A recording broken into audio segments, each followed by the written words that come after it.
آپ لوگوں نے بھی کچھ نہیں کیا. وہاں پر نہ کسی کے پاس بیٹھنے کی جگہ ہے, نہ کچھ کھانا ہے, نہ پینا ہے, نہ دوائی ہے. لوگوں کو یہ نہیں پتا کہ ان کا پیارا اگر وہ بیمار ہے, وہ اگر وہ زخمی ہے یا وہ مر گیا ہے تو وہ کس اسپتال میں ہے. ایک افسوسناک واقعہ ہوا ہے لیاری میں, شہر کراچی میں, ایک مرتبہ پھر ہوا ہے. آپ کو تھوڑا سا تصحیح کر دوں, یہ کوئی پہلی بار نہیں ہوا ہے. بالکل. وہ بات جو تواتر کے ساتھ کوئی ایک دہائی سے زیادہ کا عرصہ گزرنے کے باوجود بھی وہی صورتحال ہے, اور وہ صورتحال یہ ہے کہ ایس بی سی اے غیر قانونی عمارتوں کی پرمیشن دیتا ہے جن کے پاس این او سی نہیں ہوتی, وہ بھی اس شہر میں عمارتیں. سر آپ کی بات درست, آپ ایم کیو ایم نے کیا آپ نے کچھ کیا؟ آپ بھی تو سٹیک ہولڈر ہے نا اس شہر کے.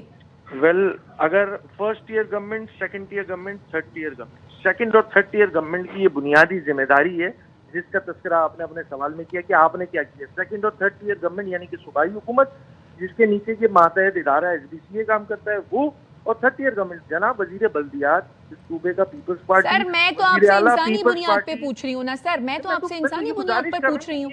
یہ شہر, میں آپ کو پھر دوبارہ ریپیٹ کر میں آپ کو بتا رہا ہوں کہ یہ ٹیمو ورژن ہو گیا. میکسیکو سٹی کا مافیاز رن کرتی ہیں, یہ کوئی شہر نارمل شہر نہیں ہے, اس چیز کو سمجھیں پہلے. یہاں پہ ٹینکر مافیا, ڈمپر مافیا, پانی mafia, builder mafia, S B C A mafia, K M C mafia. یہ شہر صرف مافیاز پہ رن کر رہا ہے, یہاں حکومت نام کی چیز نہیں ہے. تو ایسا شہر جہاں پہ حکومت نام کی چیز نہیں ہوگی, جہاں پہ وزیر اعلیٰ ایک جماعت اسی جماعت کا ہے, وزیر بلدیات اسی جماعت کا ہے, شہر کا میئر اسی جماعت کا ہے, اس ٹاؤن کا چیئرمین اسی جماعت ہے, اس کے باوجود یہ صورتحال ہوتی ہے کہ ایس بی سی اے یہاں پہ غیر قانونی عمارتیں بناتا ہے. ہر ضلع سے 30 سے 50 کروڑ روپے رشوت جاتی ہے.